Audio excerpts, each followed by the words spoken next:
পর্তুগালের সিসিব্রা অঞ্চলের সর্বোচ্চ পাহাড় থেকে সমুদ্র দেখা।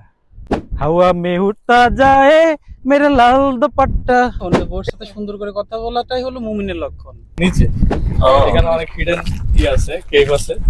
সালাদ এটি মূলত 1800 শতকের একজন নারী শাসক ছিলেন এখানে। ওয়াও, এখানে তো বসার ব্যবস্থাও আছে আড্ডা দেওয়ার জন্য। বাহ, আজকে ঘুরতে যাব। কোথায় ঘুরতে যাব এটা পরে বলবো, এখনই বলবো না। তবে আমরা গাড়ির জন্য অপেক্ষা করছি, আমার ফ্রেন্ড গাড়ি নিয়ে আসবে। ওরা গাড়ি নিয়ে আসলে আমরা রওনা দেব এবং যাওয়ার পরে বলবো আমরা কোথায় যাচ্ছি। ওকে, আসসালামু আলাইকুম ভাই। আসসালামু রাহমাতুল্লাহ। লেট করছেন। চলেন।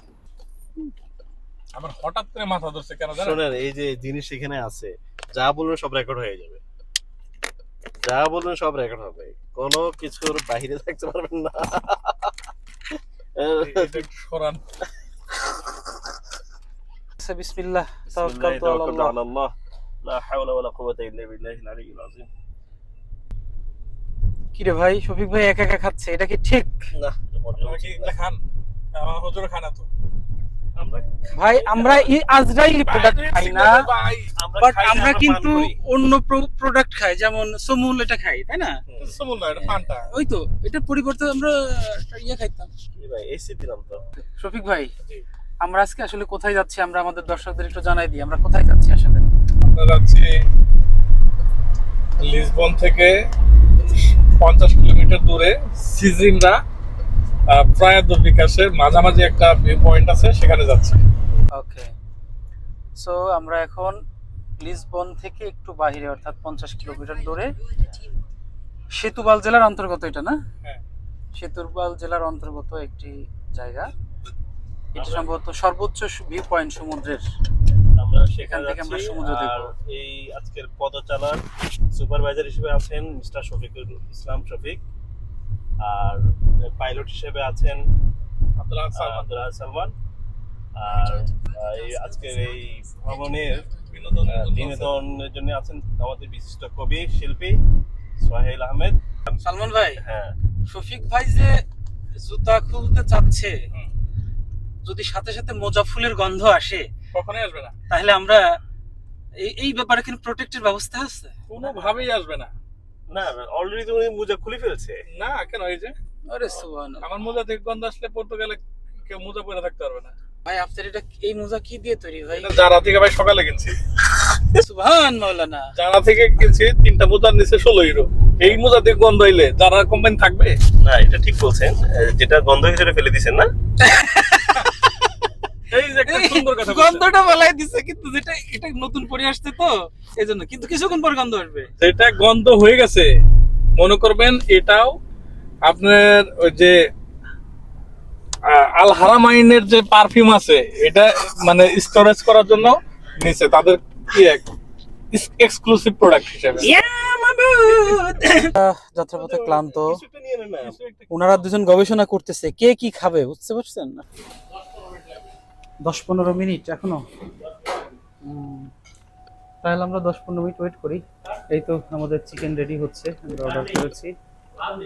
একটু পোড়ায় তারপরে বাংলা কথায় মুরগি পোড়া খাচ্ছি আর কি। আর এখানে আমরা নানা রকম সালাদ দেখতে পাচ্ছি।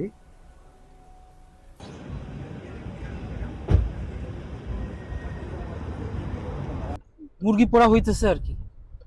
ও মানে জবাই দিছে, এরপর পড়াচ্ছে। জবাই দিছে, ফোর পাখলাগুলো চুলবে। যাক, আমাদের খাবার অবশেষে রেডি হইলো, আমরা গাড়িতে চলে যাই। যাক, আমার তো শফিক ভাইয়ের কথা শুনে ওয়াজের টান চলে আসতেছে ভাই। 25 গ্রাম আমার বোর সাথে একটু কথা বলে নেন, নাহলে আবার 25 গ্রাম কথা বলবেন না, আপনি পুরো 100 গ্রামই বলেন, সমস্যা নেই। বিবি সাহেব আসসালামু আলাইকুম। ওরে সুবহানাল্লাহ। আপনি কেমন আছেন? আপনি খাবার খেয়েছেন? আপনি এখন কি করেন? পিরিত বলে খালি আমি একাই করি, হ্যাঁ, এমন দিছে আমার থেকে এক্সট্রা পিরিত উনি করে। এই আমাদের সোহেল ভাই আছে না, কবি সাহেব, ও পাগল সোহেল ভাইয়ের কথা বলছিলাম না। সালমান ভাই, আপনি ঘুমাইছেন। এবার বিচার আপনার হাতে দিলাম। উনি যেই টোনে কথা বলে, এরকম টোন তো শালা আমি কখনো আমার বউরে দিতে পারি না। তাহলে বউ পাগল কে? আল্লাহ হাফেজ। হ্যাঁ, ভিতরে ভিতরে সবাই বউ পাগল, খালি উপর দিয়ে মাস্তানি। শুধু আপনি প্রকাশ করেন বেশি। আচ্ছা, আপনি তো এখন আপনি বলেন সালাম ভাই, আমি যখন কথা বলি আমি বোর সাথে এইভাবে কথা বলি কিনা? হ্যাঁ এইভাবে বলেন, আরো সুন্দর করে বলেন। সেটা তো ভালো, এটা তো ভালো লক্ষণ যে বোর সাথে সুন্দর করে কথা বলাটাই হলো মুমিনের লক্ষণ। তা একজন যদি সুন্দর করে বললে এটা তো বউ পাগল বা এটা বলার কিছু নেই, বরং সে সুন্নত পালন করতেছে নাকি। ভাই, আমি তো বলতেছি যে সুন্দর কোথায় আছে, আপনি সুন্দর জি কি বুঝেন? চলেন। সুন্দর এগুলো নেন না, এগুলো নেন না।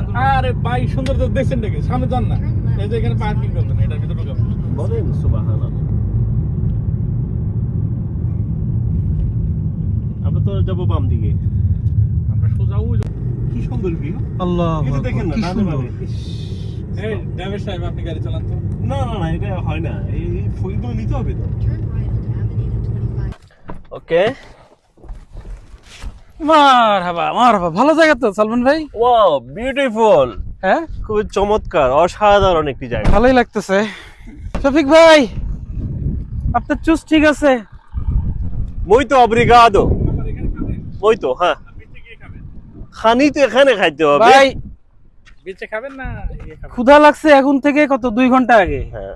খাবারের ঘ্রাণ শুকতেছি গাড়ির ভিতরে, এখনো খাইতে পারলাম না। হয় আগে খাই, তারপরে বীজ ঘুরবো। খানি খাওয়া শুরু করে দিই ওখানে। চলেন আগে খাই। গানটা গেলে তো মজা পাবেন না। এটা একটা বিষয় তো, সান চলে গেলে তো মজা পাবো আরে, না। আর খাইতে কতক্ষণ বসে তো লাগবে? খাইতে কতক্ষণ লাগবে? 10 মিনিট লাগবে। ধর মেয়ে খাইতে 10 মিনিটও লাগবে না, সান চলে যাবে। আর 10 মিনিট খায় পরে, খাওয়ার পরে আসেন। একটা হ্যাঁ, এনার্জি থাকবে। আসেন আসেন। আল্লাহু আকবার। আসলে আল্লাহর সৃষ্টি যে কত সুন্দর, এটা নিজের চোখে না দেখলে বোঝা মুশকিল।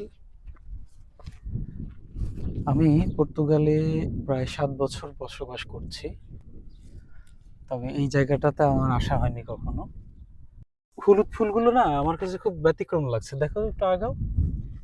সালমান ভাই, হাওয়া মে উড়তা যায় মেরে লাল দোপাট্টা। এই যে লাল দোপাট্টা, এত পরিমাণ বাতাস।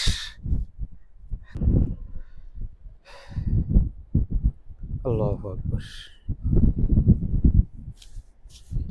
আসলে সরাসরি না দেখে কিছু এই সকল জায়গার বর্ণনা আসলে করা যায় না। আসলে মনে হচ্ছে যে আমরা খুব কাছে, কিন্তু আসলে অনেক দূরে। আমরা পাহাড় থেকে সমুদ্র দেখছি, অর্থাৎ পর্তুগাল সিসিমব্রা অঞ্চলের। তুমি আর বেশি দূর যাও না, পুড়ে যাবা কিন্তু। পর্তুগালের সিসিমব্রা অঞ্চলের সর্বোচ্চ পাহাড় থেকে সমুদ্র দেখা। এই পাহাড়টা মূলত হচ্ছে কঠিন শিলা, অর্থাৎ পাথরে, মানে পাথর দিয়ে তৈরি। এটা কিন্তু মাটি না, এটা পাথর দিয়ে তৈরি। কারণ না না, সিকিউরিটির একটা ব্যাপার আছে, যোগ। ওই যে একটু আগে যেটা বললেন না, যোগ ওটা সমস্যা।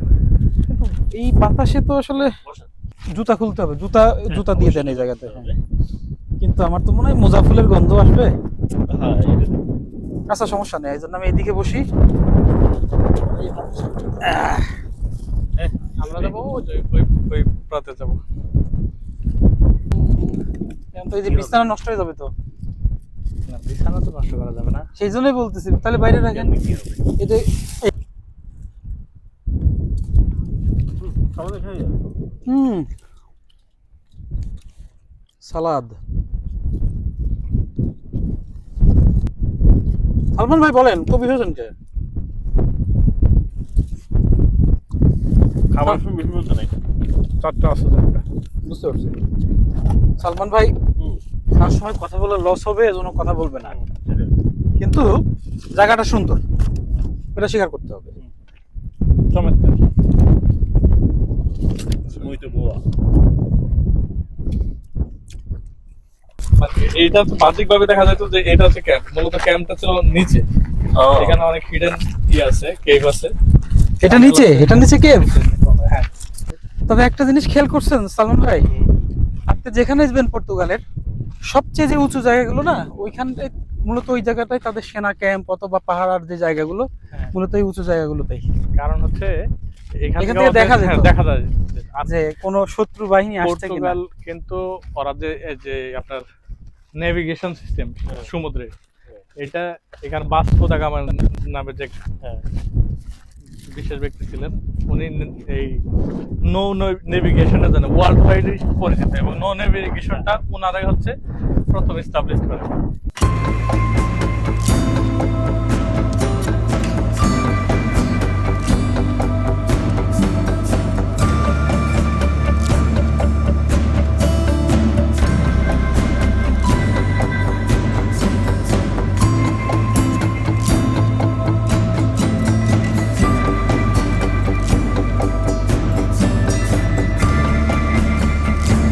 আমরা এখন এই সেনা ক্যাম্প, অর্থাৎ এখন গির্জা, তৎকালীন সেনা ক্যাম্প, এটার ভিতরে আমরা এখন ঢুকবো।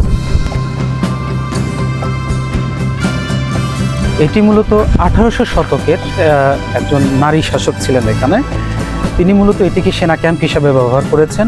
পরবর্তীতে এই জায়গাটি গির্জা আকারে রূপান্তরিত হয়।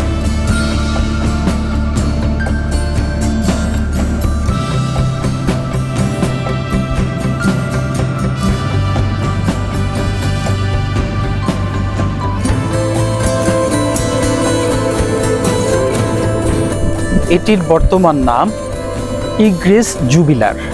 ইগ্রেস মিন গির্জা, জুবিলার হলো এখানকার যে নাম, সেই একটা নাউন হিসেবে ধরা হয়, ইগ্রেস জুবিলার। দূরে যে মিনারের মতো দেখা যাচ্ছে, মূলত এইটার নিচে অনেকগুলো কেভ বা সুড়ঙ্গ পথ রয়েছে, যেটার মাধ্যমে তৎকালীন তিনি এই শাসন ব্যবস্থা বা তার যে সাম্রাজ্য সেটি ঠিক রাখার জন্য তিনি এটি করেছিলেন। তবে এই নিচে যে সুড়ঙ্গ পথ অথবা এই যে কেভগুলো রয়েছে সেটি এখন বন্ধ আছে। খোলা থাকলে হয়তো আমরা দেখাতে পারতাম। আমি আপনাদেরকে একটু দেখাই। মূলত এখানে দরজা ছিল, এই দরজাটা কিন্তু পরবর্তীতে ইটের গাঁথুনি দিয়ে ঢেকে দেওয়া হয়েছে এবং প্রতিটি দরজার সাথে 3টি করে জানালা আছে।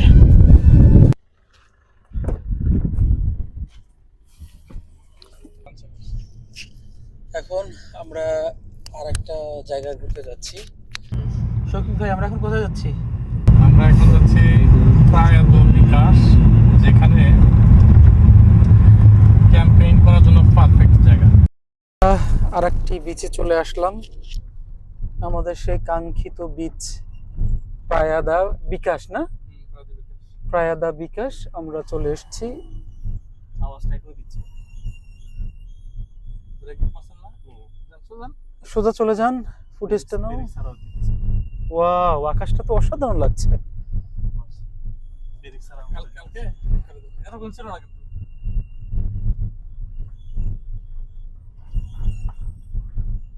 গাড়ি রাখেন। ওয়াও, খুব সুন্দর। চাদরটা নিয়ে ওখানে বসবো। আসলে আরেকদিন আসতে হবে, যা বুঝতেছি। আর ওখান থেকে এডুকেশন না করলে প্যারাসেলিং হচ্ছে। প্যারাসাইলিং তো এখান থেকেই হয়। দর্শক, এটার নাম হলো প্রায়াদা বিকাশ। লিসবন থেকে প্রায় 50 কিলোমিটার দূরে এটার অবস্থান।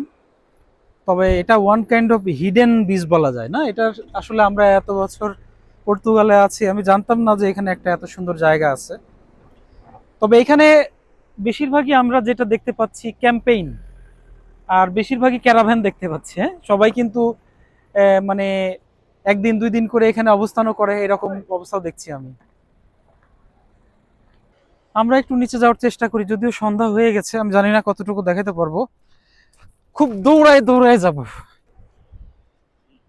আমরা ইচ্ছা করলে এই রাস্তা দিয়ে নামতে পারতাম, কিন্তু এই ম্যানেজমেন্টের পক্ষ থেকে এখানে সুন্দর একটি কাঠের সিঁড়ি বা রাস্তা দিয়ে রাখছে। আমরা এই দিক দিয়ে যাব। যদিও এই সিঁড়িতে বসে অনেকে এনজয় করছে। হাই,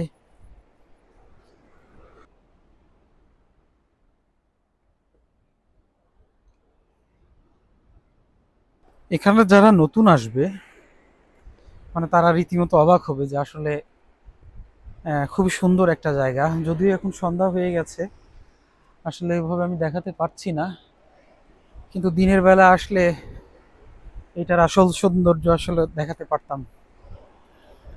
তবে আমি বেশি নিচে নামবো না, এখানেই কিছুক্ষণ দাঁড়িয়ে এর সৌন্দর্য উপভোগ করার চেষ্টা করব।